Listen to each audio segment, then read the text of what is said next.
What else do we think we need? We're still looking, to do some things to even make us better. I think you've heard, maybe another bat, if that makes sense out there somewhere, even on the pitching side. So, it's not like we're done. So I think, those are our priorities right now. You were still consulting for the Giants before you took this job? Yes. So Yes. when you went to them and told you what they were going to do, what was their reaction? I didn't go to them to tell them that Taking a new job? No, Texas called and asked permission, but I did talk to Farhan. But I didn't go to them, so that's how that worked. So you haven't talked to them since, or? No. In that Zoom with deGrom before Thanksgiving, what did you take out of it in terms of what he was saying, and maybe what message did you want him to get from you? Yeah, I think what I got from him is, how really committed he was to, playing on a winner. I think he liked the fact that, we were in the process of building a winning culture in Texas.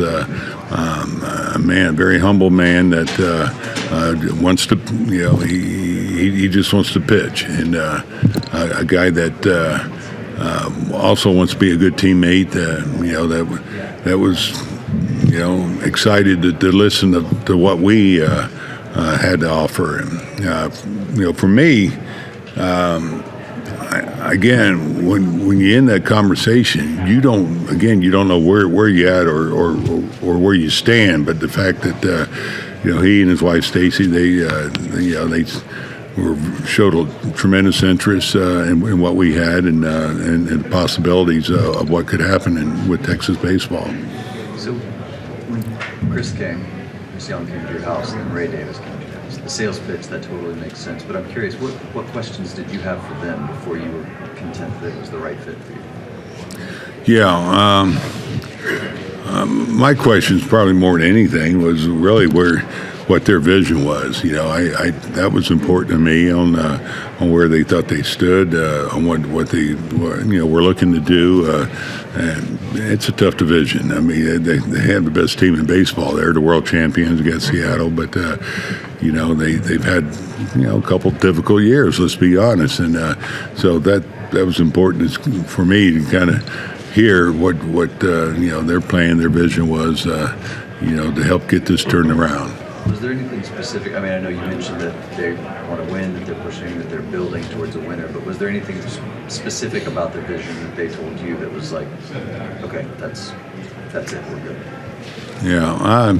No, I think the biggest thing we talked about was we had to improve the starting pitching. I mean, that's where it starts. I mean, you got to throw it, you got to catch it, and that's probably never going to change, and it certainly won't with me. And so that's where we had to really get better and get some experience out there, some winning. A winning attitude. Sometimes when you have some difficult years, the last part of that process is believing you can win, and that's what has to happen now, and that's going to be part of my job and the coaching staff's job. Chris, one of the issues that have come up in recent years, especially in terms of veteran managers, is the discussion of where the dividing line is between the front office's role and the manager's role. Did you have to have any kind of conversation with them on that topic?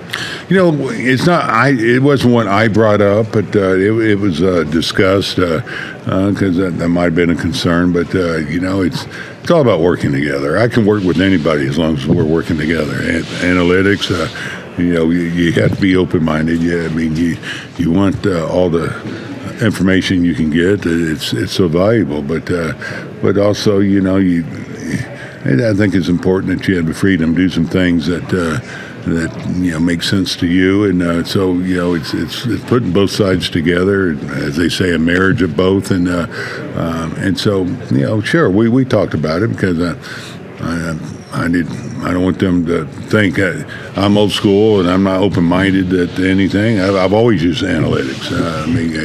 I go back to San Francisco. I even go back to my early days in San Diego. That's just part of the game. It's just now there's so much more of it, and so I think they wanted me to make sure that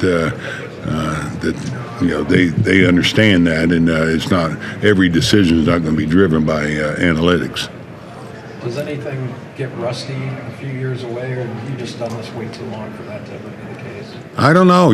That's a good question. I'll find out. I'll get spring training to chip off some of it. But you watch a lot of games, and I'm like you guys. Hey, why is he doing this or doing that?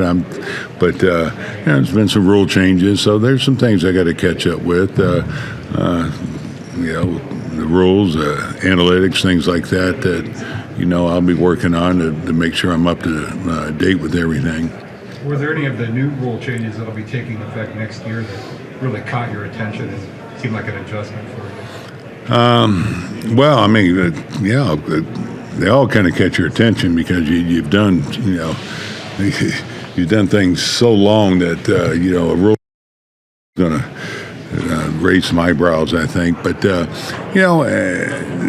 pace of game, that's going to be adjustment for a lot of players. And I saw it in Las Vegas. I've seen it work, though. It's pretty good. Las Vegas, I don't know if you've ever seen a game there, but I think it's like 14-10, and the game was under 3 hours. It's amazing the pace. So, and I'm a big pace guy anyway, even without the clock. I believe in it, and I think it's good for the pitchers. It's good for the infielders. So I'm good with that. The throwovers. That's going to be it's changed the strategy a little bit. Stepping off or throwing over a couple of times, and you're in a box a little bit. So, these are things that I think about. The bases. I'll be honest. I don't know how big a difference it's going to make. It may make them try to be more aggressive, but I think you'll see pitchers even get quicker to home plate, things like that. But doesn't matter if you like them or not. You just got to make them work and make them work the best you can. Bruce, are you looking forward to 14 games against Phil Nevin? Yeah, Nev. He's already called me a couple of times on that. So, you know what? I'm happy for him. I really am that that they kept him and he's there and he'll do a great job for him. It was kind of a point you were when you got deGrom, going back to Giant days and Padre days. That you were the happiest since when? Like what free agent that you guys got? Francisco or some big trade? Wow. The one that comes to mind right away is Kevin Brown. I'll never forget when we got him in '98 with San Diego, and he just changed our staff. We ended up going to the World Series that year. Not just the talent that he was, but Kevin and his approach to the game and everything just made the rest of the staff better. But most of our guys were homegrown guys. If you look back up in San Francisco, we got Barry Zito, and that was a very exciting time. And at times it got a little bumpy there, but you look at what he did in 2012, it's well worth it. Your coach, in your first year in San Francisco, you had Barry in his last year. What did you think of the Hall of Fame vote yesterday and the whole predicament of this one? Yeah, my take on this, I'm good with whatever they want as far as the committee with the Hall of Fame, you writers, when y'all vote. I happened to have Barry for a year. I saw him across the field. He's the best player I've ever seen. He is. But it's getting with the setup that they have, it's made it difficult for a lot of these guys to get in. So, I don't get try not to get caught up. Well, he's definitely got to be in or this or that. Barry is going to get in, I think, at some point. I really believe that. And he was really good the 1 year I had him, and I'm thankful for the time I had with him. And so I actually pulled for him. To be honest, I think the world of Barry, but I understand those guys, that group, they're having a difficult time, but I think it's going to happen for them at some point. What about the drift? Oh, I should have mentioned Freddie. You know, you got to look at the positive. I had Freddie in San Diego, and I mean, I couldn't. This guy is. You talking about class? I mean, what a teammate. What such a great guy. But what a great talent too. You look at, all the clubs he's been to, and what he did for every club. I mean, we traded him to Atlanta and ends up, killing San Francisco because of what he did. So.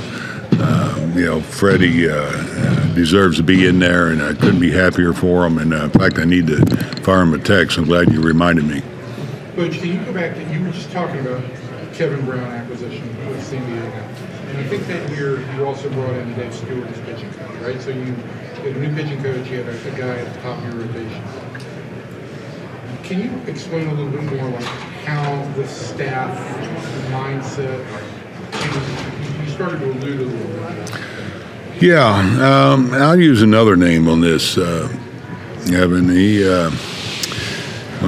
Kevin Brown. We signed a guy in 2009 in San Francisco, Randy Johnson.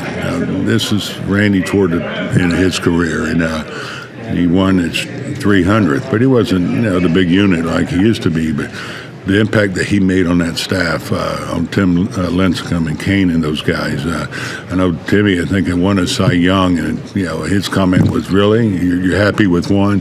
That was just Randy's mentality, and you never stop trying to be better. And Kevin Brown was like that. Every bullpen, it was full bore. Everything he did, and that's contagious. The great thing about our game is you're able to play. If you're in it for a while, you get to spend a lot of time with tremendous players, and you see why they're so good. But the same thing happens for the players. They got a guy right beside them. They see how hard they work. Well, they want to do the same, and not just with the work, but how they approach every game. What is Will Venable's role going to be? I He's know what his title is, but can't get caught up in the titles too much, but he's gonna be on the bench helping out. He'll be help coordinate the spring training, but he'll be like your typical bench coach. I know Donnie Ecker. He's kind of has a similar title, and he'll still be in the dugout, but he's gonna be helping our offense. That's a gift that he has. But hey, I plan on using all these guys and picking their brains too. Do one more. If anybody's got one. What's that? One more. If anybody's got one here. What do you think of the new playoff format in terms of what it does for the game, but also just the different challenges it presents? Yeah, I think you first look at it when they expanded, you always go, "Oh man, we're going to flood this thing, flood it out." But it was good for baseball. It was. You look at how it went, and I know there's some questions going. Well, some teams are sitting. It affected them, but the best team won. The best team were the world champions, and I think with the interest that it created, it was good for the game. It's good for a lot of fans throughout our country, and a lot of teams that were battling at the end to get there. So I'm good with it.